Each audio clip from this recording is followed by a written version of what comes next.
کوڅار کور پکور کوڅار کور پکور راغوانې لرو تن د نړۍ سره سیال جوړو خپل گلشن. الرحمن الرحیم. اسم انجینر فواد یکتن از انجینر ریاست احیا و انکشاف زراعت. ما در قریه تایخان ولسوالی سیاگرد قرار داریم. در اینجا یک شبکه تامیناتی آبرسانی توسط مؤسسه محترم پیو با کمک مالی جامعه اروپا و نظارت ریاست احیا و انکشاف زراعت ذخیره جویی شده و این ذخیره این شبکه دارای دو ذخیره است که یکی 20 متر مکعب و دیگری هم 20 متر مکعب به شکل جاذبه‌ای جویی شده و دارای 57 شیردهن می باشه و در این شبکه 330 فامیل از مزایای آب آشامیدنی سی مستفید میشه. ملک فیصل د تایخان د درې اوسیدونکی چې د زر کورو مالک هم دا انجینر صاحبانو ته چې ډیر د غټ لوی اطراف ته راځي دا ته موږ پوښتنه کوي د پروژې په خاطر باندې موږ زر کور یې د تایخان د درې د سیاګرد د ولسوالۍ چې دغه د ذخیرې د اوبو استفاده کوو او دغه مؤسسې نه موږ ډیر خوشحاله هم یاستو چې دغه آب معدني چې موږ دا آماده کړي د دې نه پر مخکې به موږ د چینو نه وباسلې د سینه به مو وباسلې ماشومان به مریضېدل او نور داسې غټان به مریضېدل ولی اوس فضل د خدای دی چې دغه انجینر صاحبان د انکشاف د خانه راځي موږ ته د ذخیرې شیان آماده کړي ټول سوچه تر و تمیز آمدنی غونې اوبه ټول په کلو کې خلک اخلي زر کور یاستو او ډیر خوشحاله هم یاستو د دې مشرانو نه او د انتها د کشاف نه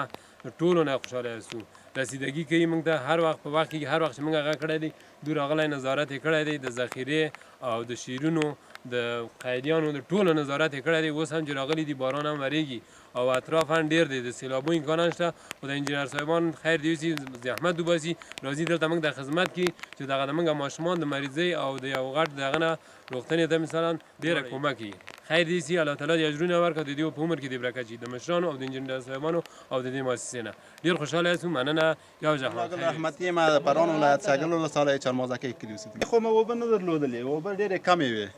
او د موږ سیاست تلې لاندې سینه اوبه راوړې په دا پروژه چې راغلې پروژه ډېره ښه پروژه ده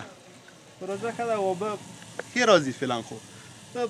4-5 میاشتو 6 میاشتو پورې ښې اوبه دي چې بیا وړه شي اوبه راکمېږي اوبه ضرورت موږ لرو دا 4 ساعته فعلا فعال دي او بالکل راضي دي خلک راضي دي د اوبو نه د شیرونه ټول عالمګل د هندشاګل زوی ما او په دې مکتب کې استاد ما مدرسه او مکتب یو ځای دی او د دې مؤسسې نه موږ ډېر تشکر کوو چې دا پروژه موږ ته په مخ بوتله ځکه چې د موږ اوبه ډېرې ناپاکه وې حتی د موږ شاګردان به څو مریضېدل به همیشه به اسهالات و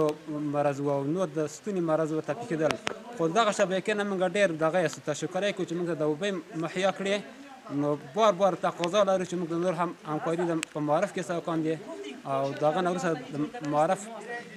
نه هم دا غوښتنه لرو چې موږ ته همداسې څاګانې معیاري کړي او د ذخیره ته برابره کاندي نو دغه موږ پیام تاسو ته نو تاسو نه مننه چې زحمت مو تېر کړی دی او راغلی یاستئ انکشاف د وزارت نه ریاست انکشاف دغه نه دا تشکر کوو چې موږ ته داسې زمینه برابره کړه او موږ ته دا سیستم برابر کړه نو په آینده کې موږ بیا هم غواړو چې موږ ته ذخیره برابره کاندي تر څو دغه اوبه ذخیره شي او موږ اوداسو ته کار کې واخلو او شاګردان چکلو ته حتی استفاده ته پوره همکاري موږ سره کاندي نو ستاسو دغه نه مننه